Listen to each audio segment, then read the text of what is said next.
The Islamic campus like comment share করুন subscribe করুন। আসসালামু আলাইকুম ওয়া রাহমাতুল্লাহি ওয়া বারাকাতুহু।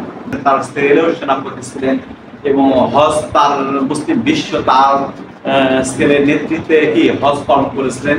এই দৃষ্টিভঙ্গিতে তিনিও নামাজ কালাম পড়তেন, কোরআন শরীফ পড়তেন, ঈমান আমল নিয়ে চলতেন। তার দৃষ্টিকোণ থেকে তাকে সুপারিশ করা হয়েছিল মুআবিয়া রাদিয়াল্লাহু আনহু এবং বয়োজ্যেষ্ঠ সাহাবীদেরকে পরামর্শ নেওয়া হয়েছে। বয়োজ্যেষ্ঠ সাহাবী বলছে আপনার মতামতেই শ্রেষ্ঠ, আপনি যা করবেন সেটাই আমরা করি। দুই একজন সাহাবী তার বিরোধিতা করেছিলেন এবং দুই একজন সাহাবী নীরব ছিলেন।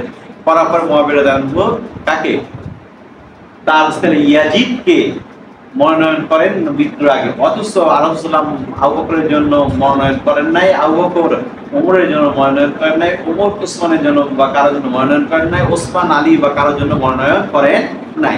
কারণ একজন আরেকজনের মনোনয়ন হবে এটা কখনোই শোভনীয় নয়। যোগ্যতাই সবকিছু কি হবে, যোগ্যতা কি হবে, সবকিছু হবে। আমাদের দেশে দেখেন প্রধান রাজনীতিবিদ যারা দেখেন তারা এক একটা রাজনীতিবিদ পরিবার থেকে এক একজন মনোনয়ন পেয়েছেন। কোটায় পেয়েছেন, কোটায় পাইছেন না ভাই? যেমন মনে করেন বড় রাজনীতিবিদ বলেন, মনে করেন আমাদের রুলিং পার্টি, গভর্নমেন্ট পার্টি, সরকারি পার্টি যে আওয়ামী লীগ, বঙ্গবন্ধু শেখ মুজিবুর রহমানের স্বনামধন্য কন্যা কি শেখ হাসিনা, তার আপন কন্যা, তার নিজের কন্যা, ঠিক না? শেখ রেহানা এবং কি শেখ হাসিনা তার পরিবার থেকে এসেছে। পরে দেখেন আপনি এদিকে দেখেন যদি বিএনপি ধরেন জাতীয়তাবাদী প্রতিষ্ঠাতা কে আমাদের জিয়াউর রহমান, প্রেসিডেন্ট জিয়াউর রহমানের আপন স্ত্রীকে খালেদা জিয়া, তিনি তিনবারের প্রধানমন্ত্রী ছিলেন, তার আপন সন্তান কি তারেক রহমান, যিনি বর্তমান জাতীয়তাবাদী বিএনপির কি প্রধান, তারা কি তারা হলো এক একটা ফ্যামিলি থেকে তারা এসেছে। ওটাই বলেন, ফ্যামিলিগত বলেন, স্বজনপ্রীতি বলেন, এরকম। এমনকি জাতীয় পার্টিও দেখেন রওশন এরশাদ, জিএম কাদের, ঠিক না? তারাও কি এরশাদের আপন ভাই হলো কি জিএম কাদের, রওশন এরশাদ হলো এরশাদের স্ত্রী, তারিক এরশাদের একজন সন্তান। এগুলো ভিন্ন বিষয়। তাহলে প্রধান প্রধান দলগুলোই নিজস্ব পার্টি থেকে, নিজস্ব ফ্যামিলি থেকে এসেছে। ফ্যামিলিগত স্বজনপ্রীতি বলেন বা কোটায় বলেন না কেন।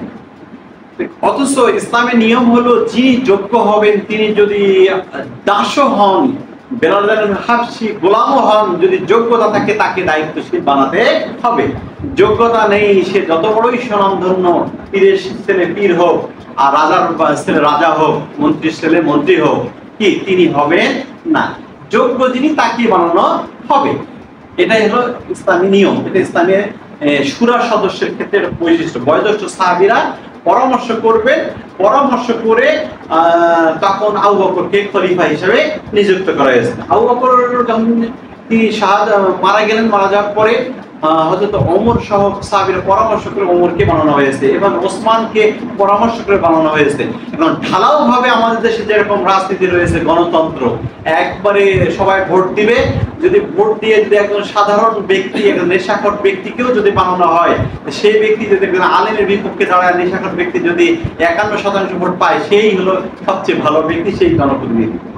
একজন নরমাল কোনো কুড়ে ঘরের বা নরমাল একজন দিনমজুর অথবা একজন রিক্সাওয়ালা অথবা সাধারণ শিক্ষিত ব্যক্তি যদি কি যদি বানানো হয়, সে হলো একজন বড় আলেম, জ্ঞানী, গতিব, প্রফেসর, বড় আলেম, মুহাদ্দিস, কি মুফাসসির, বড় আলেম, তিনি যদি একটু ভোট কম পান, তিনি আর কি হবেন না। আমাদের দেশে গণতন্ত্র এটা, অর্থাৎ যিনি বেশি ভোট পাবেন তিনি হবে। কিন্তু সেই ব্যক্তিটা যদি ইসলামী শুরার সদস্য কর্তৃক যদি নির্বাচিত হওয়ার পর তাকে ভোট দেওয়া হতো, তাহলে তিনি কি হতেন, তিনি নির্বাচিত হতেন। কিন্তু আমাদের দেশে এরকম নয়। ইসলাম পরিপূর্ণভাবে এই গণতন্ত্রটাকে 100% সমর্থন করে না। তবে শুরার সদস্য কর্তৃক যদি পরামর্শ করে কাউকে প্রতিনিধি হিসেবে নিয়োগ করা হয়, তাকে ভোট দেওয়া হয়, সেটা বৈধ রয়েছে। এভাবে যখন চলে গেল, ইসলামে আমাদের দেশের যে মানে রাজতন্ত্র বলা যায় কিছুটা, যে অমুকের ছেলে অমুকের মেয়ে এরকম হবে, সেটা আসলে ইসলাম পরিপূর্ণভাবে সমর্থন করে না। হ্যাঁ, যোগ্যতা থাকলে হবে, সমস্যা নেই, কিন্তু তার থেকে যে যোগ্য ব্যক্তি থাকে তাকে অবশ্যই মনোনয়ন দিতে হবে।